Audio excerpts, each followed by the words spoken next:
Hello everyone, this is Kavita Beragi, your English trainer. Welcome to Gurukul Interface Academy. First of all, I would like to thank you to give us love and support.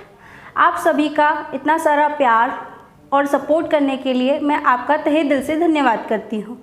चलिए तो बढ़ते हैं हम अपने next session की तरफ। पिछले video में हमने देखा था कि how to use fond of का हमें किस तरह से यूज़ करना है। फॉन्ड ऑफ का मतलब होता है शौकीन होना। और आज हम इस वीडियो में देखेंगे has to, have to, had to और विल हैव टू। इन सेगमेंट्स को हम सेंटेंस में किस तरह से यूज़ करते हैं, इनका क्या मीनिंग होता है, ये सब चीज़ें आज हम इस वीडियो में देखेंगे। तो चलिए फ्रेंड्स स्टार्ट करते हैं। सबसे पहले हैज़ टू और हैव टू। हैज़ टू और हैव टू का मीनिंग होता है किसी भी हिंदी सेंटेंस के लास्ट में ना है, नी है या ने है। जैसे कि मुझे जाना है, मुझे खाना है, मुझे पीना है, हमें डांस करना है, हमें कूदना है ना। इस तरह से सेंटेंस आते हैं जिनके पीछे ना है, ना ही, नी है या ने है आते हैं, उनके साथ हैज़ टू या हैव टू का यूज़ किया जाता है। और एक और चीज़ इसके अलावा जिस हिंदी सेंटेंस के पीछे पढ़ता है आता है, जैसे मुझे खाना पड़ता है, मुझे रोज़ जल्दी उठ के पढ़ाई करनी पड़ती है, मुझे जॉगिंग पे जाना पड़ता है, मुझे यह काम करना पड़ता है। इस तरह से सेंटेंसेस आते हैं, उनमें हैज़ टू और हैव टू का यूज़ होता है। तो ये दो तरह से होते हैं, पढ़ता है। तो चलिए हैज़ टू हैव टू को हम देखते हैं। एक तरफ मैंने लिख दिया हैव टू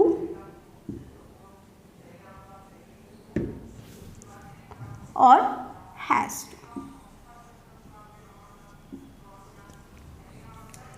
ठीक है।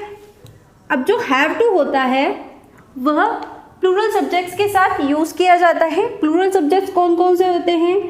आई, वी, यू और दे। इन सब्जेक्ट्स के साथ हैव टू यूज़ किया जाता है और ही, शी, इट या किसी का भी नेम, इसके साथ हैज़ टू का यूज़ किया जाता है। तो चलिए फ्रेंड्स हम इनसे रिलेटेड सेंटेंसेस देखते हैं। पहला सेंटेंस है जैसे कि मुझे जाना है, मुझे जाना है या जाना पड़ता है। इस सेंटेंस को हम दो तरह से बोल सकते हैं फ्रेंड्स, मुझे जाना है या जाना पड़ता है। तो इसके लिए हम क्या लिखेंगे? आई, ठीक है। मुझे आई के साथ क्या लगेगा? Have to. I have to go. मुझे जाना पड़ता है, तुम्हें खेलना पड़ता है,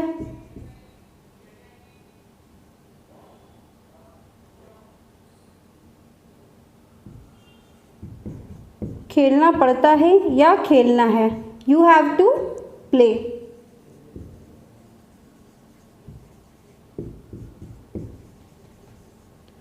अब इस तरह से जो है हम बहुत इन सब्जेक्ट्स के साथ और भी वर्ब्स का यूज़ करके और सेंटेंसेस बना सकते हैं। अब इन्हीं सेंटेंस को हम अगर नेगेटिव में चेंज करेंगे, जैसे मुझे जाना है, अब इसी को नेगेटिव में चेंज करके मुझे नहीं जाना है, तो क्या लिखेंगे? मैंने जैसे आपको बताया था हेल्पिंग वर्ब के बाद हमें क्या लगाना है? नॉट लगाना है। I have not to go. इस हैव नॉट को साथ में क्या बोलते हैं? हैवंट, ठीक है। आप हैव नॉट की जगह हैवंट भी बोल सकते हैं, ठीक है। अब इसी को हमें इंट्रोगेटिव में चेंज करना है। क्या तुम्हें जाना है? तो कैसे लिखेंगे? हैव को आगे लिख देंगे, हैव यू टू गो। क्या तुम्हें जाना है या क्या तुम्हें जाना पड़ता है? तो हैव यू टू गो, है ना। अगर 2 हेल्पिंग वर्ब होती है तो सब्जेक्ट को हम बीच में लिखते हैं, ठीक है। अब चलते हैं हैज टू की तरफ। इसका सेंटेंस देखते हैं। उसे सारा दिन पढ़ाई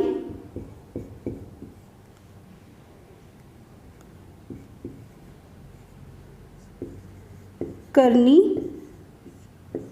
पड़ती है, ठीक है।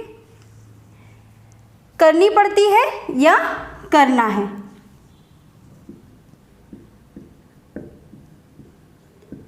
ना। जैसे आपसे भाई आपके भाई पेरेंट्स ने बोला या गार्जियन ने बोला कि भाई आपको सारे दिन पढ़ाई करनी है ना।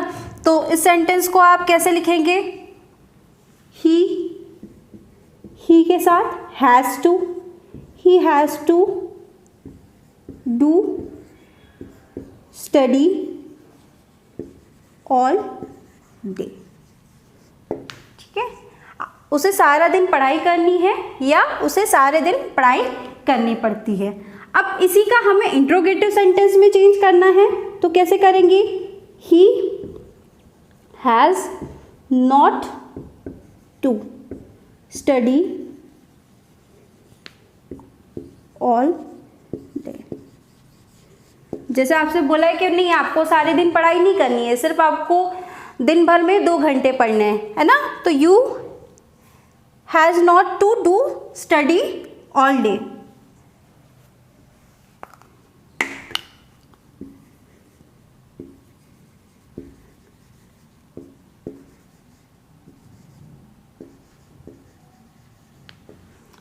ठीक है। इस हैज़ नॉट को मिला के हम पढ़ सकते हैं हैज़ंट, ठीक है। तो he hasn't to do study all day. अब इसी को हमें इंट्रोगेटिव में बनाना है। क्या तुम्हें सारा दिन पढ़ाई करनी पड़ती है ना। जैसे आपका कोई दोस्त आया, आपसे उसने पूछ लिया कि क्यों भाई तुम्हें सारे दिन पढ़ाई करनी पड़ती है, तो कैसे पूछेंगे, है ना। अब यहाँ पे भाई हमें लिखना है क्या तुम्हें, तो क्या आ जाएगा? सब्जेक्ट क्या है हमारा? यू। तो इसके साथ हमें हैव का यूज़ करना है। Have you to do study all day, ठीक है। तो चलिए फ्रेंड्स, आगे इसके और सेंटेंसेस देखते हैं। भारत को आतंकवाद का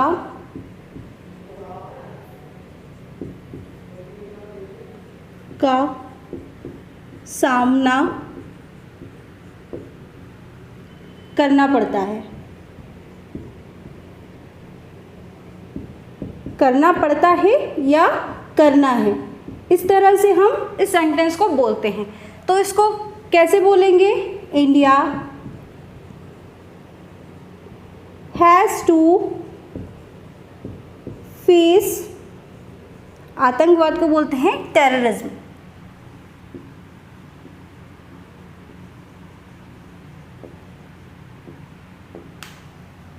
है ना। इसको अगर हमें नेगेटिव बनाना है तो किस तरह से बनाएंगे? भारत को आतंकवाद का सामना नहीं करना पड़ता है या भारत को आतंकवाद का सामना नहीं करना है, तो इंडिया हैज़ के बाद क्या लगा देंगे? नॉट लगा देंगे। India has not to face terrorism. और अगर इसका हमें इंट्रोगेटिव बनाना है, क्या भारत को आतंकवाद का सामना करना पड़ता है, तो क्या है? सिंपल सा है, हैज़ को हम आगे लिख देंगे। Has India to face terrorism.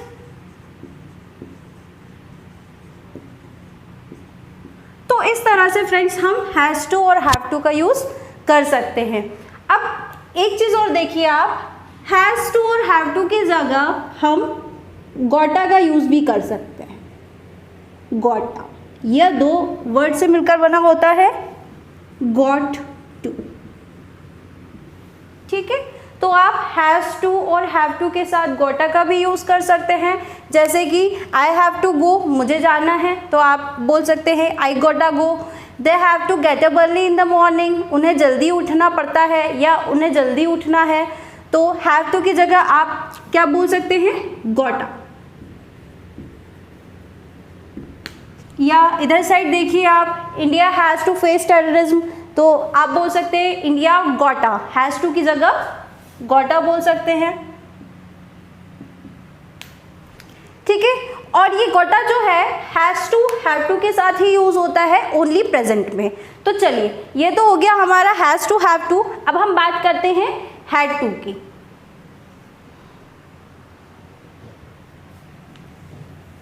Had to और will have to.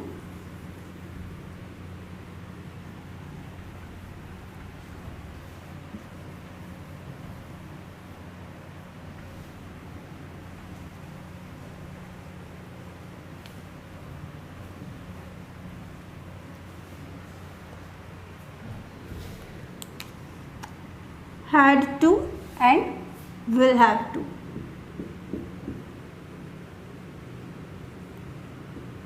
had to का मतलब होता है पड़ा, जैसे कि हमें जाना पड़ा है ना, हमें पौधों को पानी देना पड़ा, हमें इंग्लिश बोलना पड़ा, हमें मामा के घर जाना पड़ा, है ना। इस तरह के सेंटेंस जब हम प्रेजेंट को पास्ट में बोलते हैं तो हैड टू का यूज़ करते हैं। या फिर एक और मैंने आपको बताया था, जाना था, खाना था, पीना था, है ना। तुम्हें पार्टी में जाना था, तुम्हें डांस करना था, तुम्हें उन्हें इनवाइट करना था, तुम्हें कॉलेज जाना था, तुम्हें मंदिर में पूजा करनी चाहिए थी, है ना। तो इस तरह के सेंटेंस में हम हैड टू का यूज़ करते हैं। तो चलिए सेंटेंस की तरफ बढ़ते हैं। यहाँ पर एक ही हेल्पिंग वर्ब है, तो सभी सब्जेक्ट्स के साथ हम हैड टू का यूज़ करेंगे।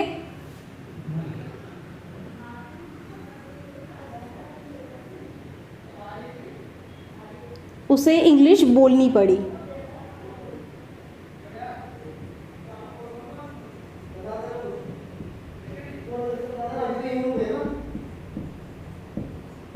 उसे इंग्लिश बोलनी पड़ी, तो ही हैड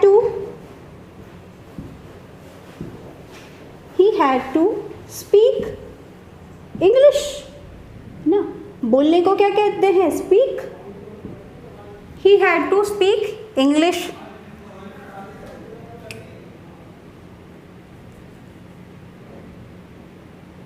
शीना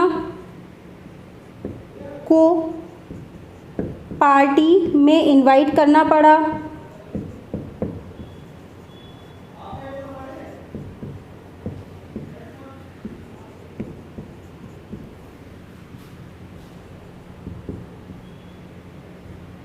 तो क्या हो जाएगा, शीना हैड टू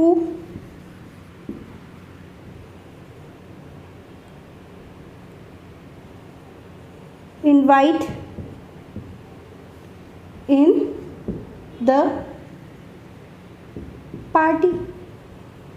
अब इन्हीं सेंटेंसेस को अगर हमें नेगेटिव में चेंज करना है, उसे इंग्लिश नहीं बोलनी पड़ी, तो हम क्या करेंगे, ही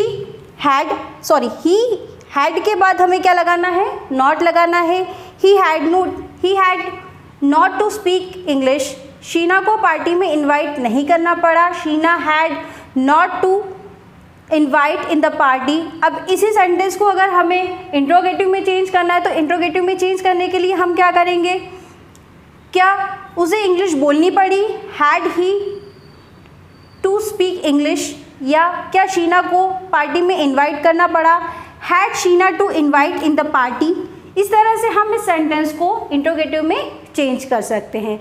आप और भी वर्ब्स और सब्जेक्ट्स के साथ को यूज़ करके कई सारे सेंटेंस बना सकते हैं और उनकी प्रैक्टिस कर सकते हैं। तो चलिए अब आते हैं हम विल हैव टू पर। विल हैव टू का मतलब क्या होता है, पड़ेगा।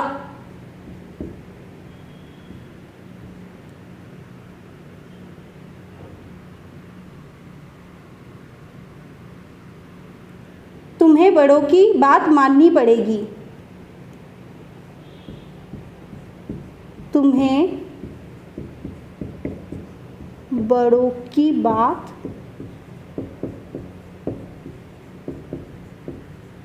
माननी पड़ेगी।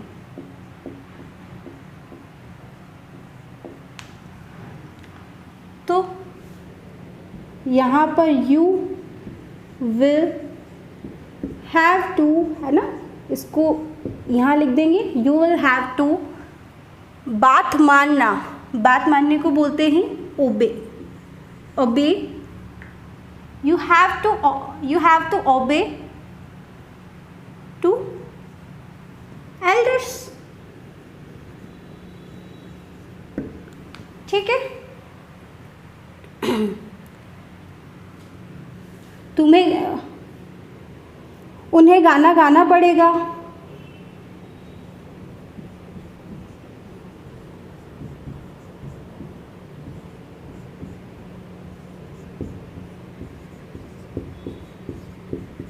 है ना भाई, पार्टी हुई है, ठीक है, आप पार्टी में जा रहे हो और आपके दोस्त ने बोला कि नहीं भाई तुझे तो गाना गाना पड़ेगा, तो they will have to sing song. अब इसी सेंटेंस को अगर हमें नेगेटिव में चेंज करना है तो तुम्हें बड़ों की बात नहीं माननी पड़ेगी। यू विल की बाद हमें क्या लगा देना है, नॉट लगा देना है। You will not have to obey to elders, ना, उन्हें गाना नहीं गाना पड़ेगा। They will not have to sing song, क्या उन्हें गाना पड़ेगा, है ना, तो will they have to sing song, है ना, क्या उन्हें गाना पड़ेगा, will they have to sing song, है ना। तो ये हुआ भी हैड टू और have to, will have to और हैज़ टू, हैव टू। यदि आप लिखना चाहते हैं या इसको स्क्रीनशॉट लेना चाहते हैं तो आप ले लीजिए। तो इस तरह से हम जो है सेंटेंसेस को लिख सकते हैं और कई सारे सेंटेंसेस बना सकते हैं और उनकी प्रैक्टिस कर सकते हैं। फ्रेंड्स, अगर आपको हमारा वीडियो अच्छा लगा हो तो लाइक कीजिए, कमेंट कीजिए, और आप इनसे अच्छे वीडियोस और देखना चाहते हैं, इंग्लिश सीखना चाहते हैं तो हमारे पेज को फॉलो कीजिए, चैनल को सब्सक्राइब कीजिए और बेल आइकन को क्लिक कीजिए ताकि आप हमारे आने वाले वीडियोस को भी देख सकें। Thank you so much.